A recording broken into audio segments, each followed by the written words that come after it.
Hello my dear champions, कैसे हैं आप सब। जैसा कि आप जानते हैं आज हम पढ़ने वाले हैं रूट कॉन्सेप्ट, जो कि 9th का बहुत ही ज़्यादा बेसिक टॉपिक है और मैं देखता हूँ बहुत सारे 10th वाले बच्चों को भी ये नहीं आता है।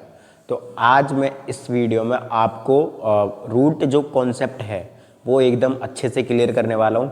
अगर आपको कोई डाउट होता है तो कमेंट सेक्शन में आप पूछ सकते हैं या फिर आप हमारे इंस्टीट्यूट पे आके पूछ सकते हैं। जो बच्चे हमारे पास पढ़ते हैं, जो नहीं पढ़ते वो कमेंट सेक्शन में पूछ सकते हैं।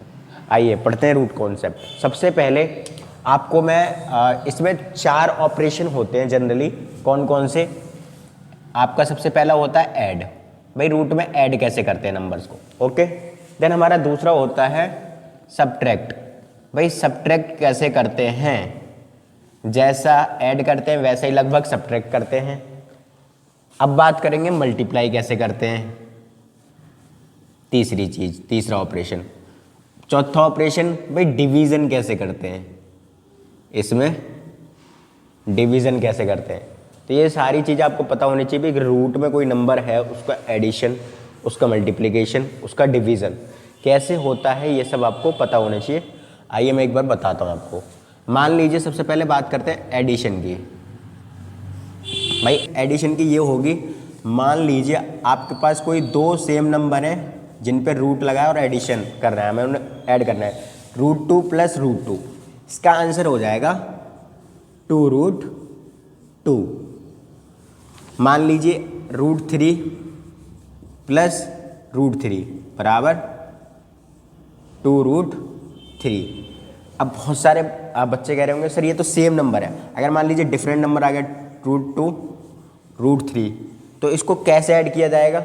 इसको ऐड करने का कोई भी तरीका नहीं है, जैसा है वैसा ही रहेगा, इसको आपको ऐड नहीं करना है, ठीक है। दूसरी चीज़, अब मान लीजिए अब बाहर भी कोई नंबर आ गया रूट के और अंदर भी कोई नंबर आ गया। जरूर बाहर वाला नंबर सेम हो या ना हो उससे कोई फ़र्क नहीं पड़ता है हमारे इस पे। √2 2√3 इनको ऐड करेंगे, बाहर वालों को ऐड करेंगे, अंदर वाला एज इट इज़ यानी कि 4√3। मान लीजिए 5√5 + 3√5, तो √5 के बाहर क्या है 1, यानी बाहर वालों को जोड़ेंगे 3 और 1 कितना हो गया 4√5। ये आपकी एडिशन होती है। आप इसका स्क्रीनशॉट ले लीजिए ताकि आपको समझ में आ जाए। एक बार मैं फिर से बता देता हूँ। जब सेम नंबर होगा √2 + √2 क्या होता है 2√2, √3 + √3 क्या होता है 2√3, √2 + √3 इनको हम ऐड नहीं कर सकते, ये डिफरेंट नंबर है। रूट में जब सेम नंबर होता है तभी एडिशन हो सकती है, वरना एडिशन नहीं होगी। 2√3 यानी कि रूट के बाहर भी नंबर, रूट के बाहर अंदर भी नंबर, तो 2√3 कितना हो गया 4√3। बाहर वालों को ऐड कर देते हैं, रूट वाला एज इट इज लिख देते हैं।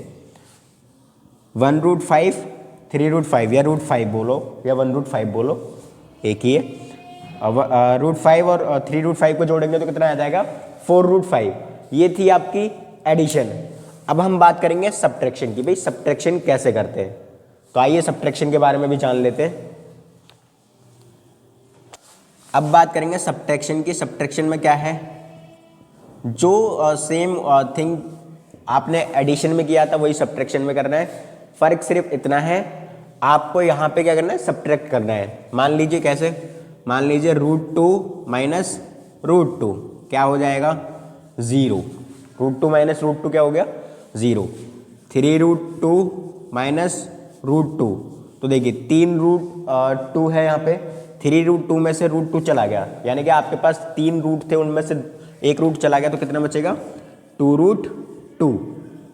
अब बात करेंगे 3√5 - 4√5। तो देखो यहाँ पे 3√5 4√5 कौन सा बड़ा है 4√5 बड़ा है, तो आंसर 4√5 नेगेटिव है और आंसर क्या आएगा नेगेटिव का √5। ये मैं आपको इंटीजर कॉन्सेप्ट में बता चुका हूँ किसका आंसर नेगेटिव आएगा, किसका आंसर पॉजिटिव आएगा। क्यों आएगा? बिकॉज यहाँ पे नंबर बड़ा है, रूट वाला नंबर बड़ा है, मतलब नेगेटिव है, उसका आंसर क्या आता है जो नेगेटिव बड़ा होता है।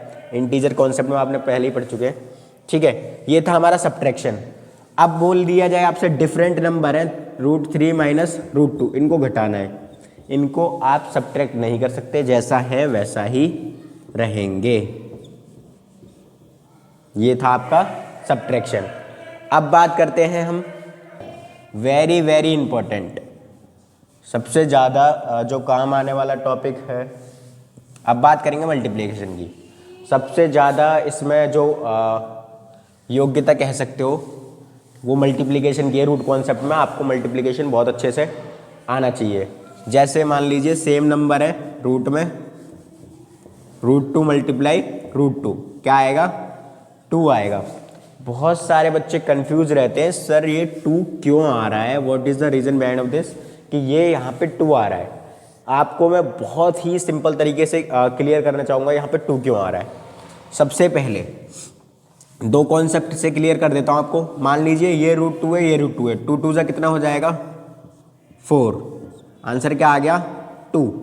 यानी कि 4 किसका स्क्वायर होता है? 2 का। एक कॉन्सेप्ट तो ये है कि भाई √2 को √2 से मल्टीप्लाई करते हैं तो 2 क्यों आता है, क्योंकि अंदर आएगा √4। √4 किसका स्क्वायर है? 2 का, इसलिए 2 आता है। अब बात करते हैं कि भाई चलो ठीक है, मान लिया ऐसे आ रहा है, कोई दूसरा कॉन्सेप्ट है इसके पीछे। इसके पीछे एक कॉन्सेप्ट है जो आपने एक्सपोनेंट एंड पावर में 7th या 8th क्लास में पढ़ा होगा। देखिए बता देता हूँ कैसे। मान लीजिए √2 की पावर क्या है? हाफ। मतलब 2 की पावर हाफ होती है ना, जब रूट होता है किसी पे उसकी पावर हाफ होती है, मल्टीप्लाई इसकी पावर हाफ। तो देखो 2 मल्टीप्लाई 2, बेस सेम होता है तो पावर क्या हो जाती है? ऐड। और जब हाफ हाफ को ऐड करोगे तो क्या हो जाएगा? 1, यानी कि 2 की पावर 1। तो आंसर आ गया 2। ये था आपका मल्टीप्लिकेशन कॉन्सेप्ट। लेकिन इसमें एक चीज़ और है। मान लीजिए ये तो था आपका सेम नंबर, अगर डिफरेंट नंबर आ जाए तो उसमें कैसे मल्टीप्लाई कर सकते हैं या नहीं कर सकते? यस, कर सकते हैं आप, बिल्कुल कर सकते हैं मल्टीप्लाई। मान लीजिए √3 मल्टीप्लाई √2, तो इनको मल्टीप्लाई करके कितना आएगा? रूट में 6। रूट में 6 इनको मल्टीप्लाई कर सकते हैं। मान लीजिए 2√3 मल्टीप्लाई 4√2, तो बाहर वाले को बाहर वाले से कर देंगे। 2 4 जा 8 और अंदर वाले को अंदर से 3 2 जा 6, यह आ गया 8√6। मान लीजिए आपके पास बाहर भी जो नंबर है वो अलग है, लेकिन अंदर वाला जो नंबर है वो सेम है। तो देखो इसके बाहर क्या है? 4 4, इसके बाहर क्या है? 1। 4 मल्टीप्लाई 1 कितना हो गया? 4 1 जा। अब √3 का √3 से करोगे कितना हो गया? 3। तो आंसर आ गया 12। ये भी मल्टीप्लिकेशन में वेरी वेरी इंपॉर्टेंट कॉन्सेप्ट है जो आपको समझ लेना चाहिए। मैं एक बार यहाँ पे भी बता देता हूँ। मान लीजिए आपके पास 2√3 मल्टीप्लाई 7√3, तो यहाँ पे क्या हो जाएगा? इसका मल्टीप्लाई बाहर वाले का बाहर वाले से करते हैं। 7 2 14 और √3 का √3 से करोगे कितना हो जाएगा? 3। तो 14 3 से कितना होता है? 42। ये आपका मल्टीप्लिकेशन कॉन्सेप्ट था जो कि वेरी वेरी इंपॉर्टेंट है। डिफरेंट वाला भी मैंने करके दिखा दिया, डिफरेंट में कैसे करते हैं, सेम कैसे करते हैं ये भी बता दिया।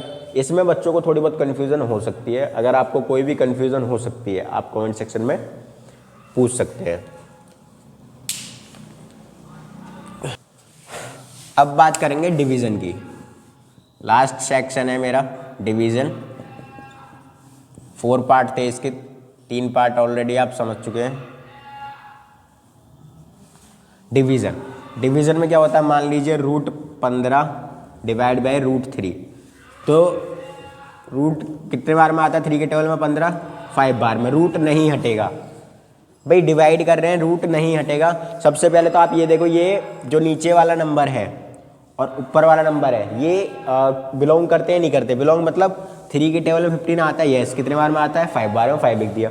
रूट कब हटेगा ये भी मैं बता देता हूँ। दूसरी कंडीशन मान लीजिए अगर आपके पास √7 आ गया, √7 आ गया तो ये कट के 1 आ गया, रूट हटेगा इस कंडीशन में। देखिए मान लीजिए 2√7 4√7, तो 7√7 से 7 गया, 2/4, इसको भी काटोगे 1/2।